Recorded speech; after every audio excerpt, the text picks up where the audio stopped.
Hi, I'm Freya from England. Before you hear my story, like and subscribe to For Eve. I was born to super rich parents who were extremely competitive.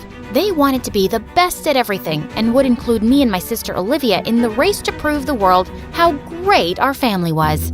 You're both learning to play the piano. Be ready by next week. The one who plays the best will go on a yacht while the other stays home. Got it? Yacht? It's boring. I'd rather stay home and write poems and stuff. Poems? Are you trying to give me a heart attack or something? Why can't you develop better taste like your sister? Perhaps focus a bit on playing chess? Or perhaps ballet if you want to go all artistic. Ugh, never mind. I'm sure Olivia's the one who's going to win the yacht trip anyway. Well, in my mom's eyes, I was never good at anything. My parents barely noticed me. But Olivia, oh, she was Miss Perfect and the most annoying. And for some reason, her life's mission was to always remind me that she was better than me. Come on, Mom. It wasn't like Freya ever had a chance against me. Tell me, dear sister, why are you like this? The only one I was close to was my grandma, who always encouraged me to do whatever made me happy. Grandma always wore a beautiful bracelet that jingled that her grandma gave her when she was a kid. She always told me how it brought her good luck and promised to give it to me one day. Once when I was 12, Mom and Dad wanted Olivia to participate in a chess competition, just because Dad's business rival's son was participating too. Olivia, I need you to win this one. There is no other option. We want to teach that guy a lesson. Our family is the champion of this town. I could have asked Freya, but you can't count on her. I know. Don't worry, Mom. I got it. I'll make you proud. I promise. Whatever. It wasn't like I was remotely interested in pleasing Mom anyway. Although Olivia was good at chess, the pressure to win had her going crazy. She started drinking coffee and kept reading books about chess. It was insane. One night before the competition, as I was going to my room, I saw Grandma in Olivia's room hugging her. Oh, sweetheart, don't worry. I know you'll win this one. I don't know if I will. I am so nervous. Can I have this, please? You only love Freya and never even think about me. If you'll give it to me, maybe I'll win. Please, please, please. Oh, all right. Here you go. As Grandma gave the bracelet to Olivia, I felt green with jealousy. How could Olivia get the one thing that Grandma promised to give me? She can't always win. So later that night, I sneaked into Olivia's room and threw the bracelet out of the window so no one could find it. In the morning, I woke up to find Olivia running around the house trying to find the bracelet. When she couldn't, she had to go to the competition without it. Later when she returned, I learned that she had lost. Mom and Dad were furious, but Olivia was more worried about losing Grandma's bracelet. She thought she was now jinxed because of losing it, and it made me feel terrible. I had always thought I was above all of the jealousy and competitiveness, but I wasn't. I was just like Mom, Dad, and Olivia. Maybe worse for throwing away Grandma's precious bracelet. So I told my grandma the truth, and she looked so disappointed, but she eventually forgave me and told me there was nothing more precious than me. One time when I was 15, Mom and Dad took us out to a really fancy hotel, and there I heard people clapping. It was a show, and people were coming on stage and sharing their poetry. Gathering courage, I also went to the stage and took the mic. The moment I opened my eyes, I know it's time to start the fight. I don't want to, but I have to.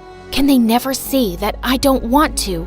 As I went on, people loved my poetry, and I knew I wanted to become a poet when I grew up. When I told Mom and Dad about it, they totally freaked out. But we wanted you to get into a good university and then become a doctor or something.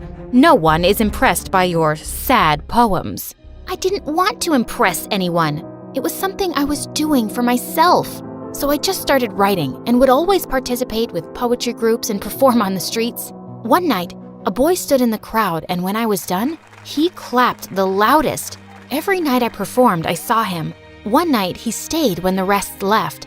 You write the most beautiful words I've ever heard. And I should know. Why's that? Actually, my parents are in the music business too, and alright, I'm sort of a singer myself. But I'd die before asking my parents to launch me.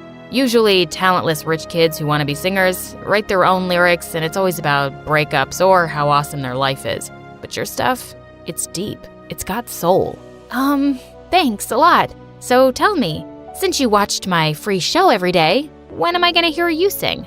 I do owe you a song. but it does look like you're making some good money off your free show.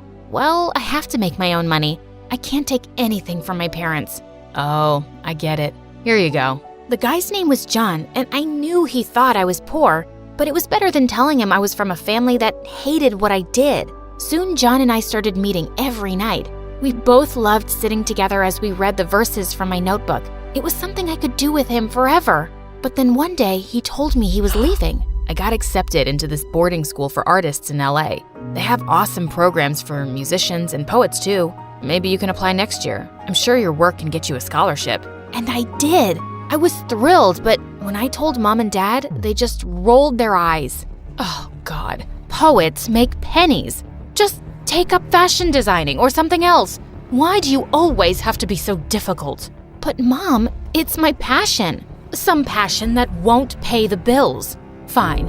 If you want to waste your time, just remember, we won't have anything to do with you. You will not get a dime from us. As if I needed you guys. I don't need anything from you. Freya, I have always supported you. But this is madness. As a hobby, it's fine. But going to another country for, of all things, poetry? What will people say? Daughter of the richest man in England is a street-performing poet? Oh, I didn't care what Mom had to say. But Grandma? I couldn't believe she'd taken their side. It was at that moment I just snapped. You too? Why am I surprised, huh? First, you gave the bracelet you promised me to Olivia. Now you want me to crush my dreams and be my parents' slave? I can't believe this. I have made my decision, and I'm not turning back. I had to leave school in a week, and no one was talking to me. But the night before my flight, Olivia came to my room and looked a little worried. I know I haven't been the best sister, but please don't go. Ever since I've been cursed, I can't seem to concentrate, and Mom and Dad are always angry at me. Cursed? Gosh, was she still hung up on that? Olivia, I can't live here. And you're not cursed or jinxed. I was the one who threw Grandma's bracelet away. What? How could you? Do you even know how much it affected me? The guilt of losing something so cherished by Grandma? I was just so jealous. I wanted you to lose. I didn't think it through. I am so sorry. I want to be better. Oh, shut up. You think you're so above us all. But the truth is, you're pathetic. Olivia, I knew what I did was terrible.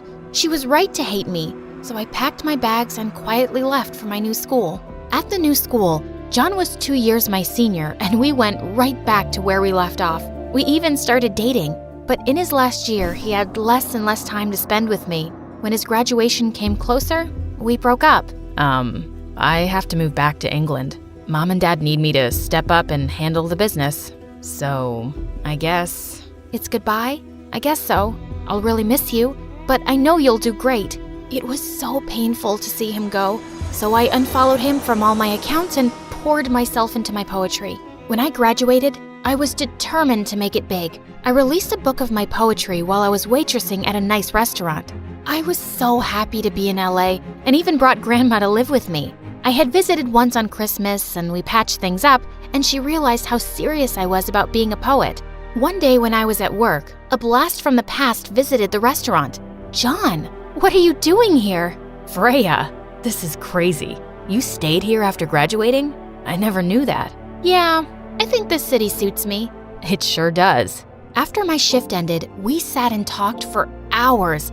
I even showed him my poetry book. He loved it and told me he could talk to some producers in LA and get me into the industry. There's a famous singer looking to open this weekend. You can perhaps open for her with your spoken word and poetry. Your words? Kid, they got soul. Here you go, an advance payment check. All the best. Outside the producer's office, I ran up to John and hugged him tight. I'm so sorry, I got carried away. No worries, I loved it.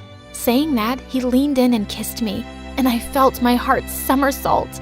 A few days before the show, I got the most unexpected text ever from Olivia. Mom and Dad are driving me crazy. I want to meet you, sister. I'm in LA. Let's catch up. Olivia hadn't spoken to me since our fight, and even when I went to visit my family on holidays, she ignored me. Hearing from her was great. I invited her to the restaurant the very next day. I also called John and he was on his way. I really wanted him to meet my sister. I'm so happy you're here. Me too. So tell me, how did you get that show opening gig? I saw on Instagram that you're opening for a famous singer. How the heck did you pull that off? Huh? Oh, so that's what you think of me. Duh.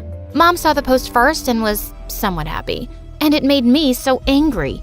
I learned some time ago from a friend that you were a waitress, so I just wanted to take some pics in this tacky outfit of yours and show it to Mom.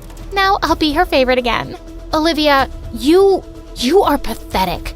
I wanted to kick Olivia out of the restaurant, but right then John walked in and seeing us both, he looked shocked. Olivia, what are you doing here? My heart nearly stopped. John knew Olivia? But how? Oh, so you're playing for the other side now? Dating Dad's business rival's son? That's low. He is the one who beat me in that stupid chess game. Freya, what is this? Olivia's your sister? You're the daughter of a business tycoon and work as a waitress? And that performing on the streets thing? Were you trying to make a fool of me the entire time? This is amazing. Sister, you are successful and very cunning. You bagged a rich boyfriend to pay your bills. And I know his parents are into the music business too. Did they pull the strings and get you that opening act? And I thought you wanted to make it big on your own. But still, I'm gonna come and see the show to laugh at how royally you'll fail. Shut up, Olivia. Wow, I don't even know what to say. You betrayed me, Freya. Why? John, listen to me. I didn't lie. I just didn't tell you the entire truth. That's called betrayal. Saying that, he left. That night, I cried my heart out to Grandma. I was heartbroken. I figured John would have my opening canceled at the show, but he didn't. So I decided to quit myself and return the payment check to the producer. When I got to the venue, I went straight to the producer. I'm sorry, I can't... She can't wait to go on, right, Freya? John was here with Grandma. What are you doing? Your grandma contacted me and explained everything. Freya, I realize you never lied to me. It was just me assuming things. I've known you for quite some time, and I know how hard you work. You deserve this. You deserve to do what you love. You really think so? I believe so, but we're in a hurry now. I saw your sister in the audience with your parents. I believe she's here to see you fail. So go on and show everyone how good you are. And I did. When I was done, I even got a standing ovation. I was so happy, and seeing John backstage, I rushed and brought him on stage. Let's do it like old times. You and me together. My words, your voice. Yeah, let's do it. It went amazingly well. When the show ended, Olivia and my parents found me. Olivia's face was red, and she couldn't even look me in the eye. I still think this whole poetry thing is a waste of time, but you do seem to be quite good at it. Your sister is such a failure, but we are proud of you. Thanks, but I don't need your approval. I do what I love to do. Olivia, you are not a failure. You are a beautiful, independent woman. Always remember that. Stop being Mom and Dad's puppet. Do whatever you love, whatever makes you happy. Saying that, I held John's hand and walked away, as Olivia and Grandma both smiled at me and gave me a thumbs up. That was the day I felt so proud of myself for every single decision I had ever made, from cutting off people to changing my priorities.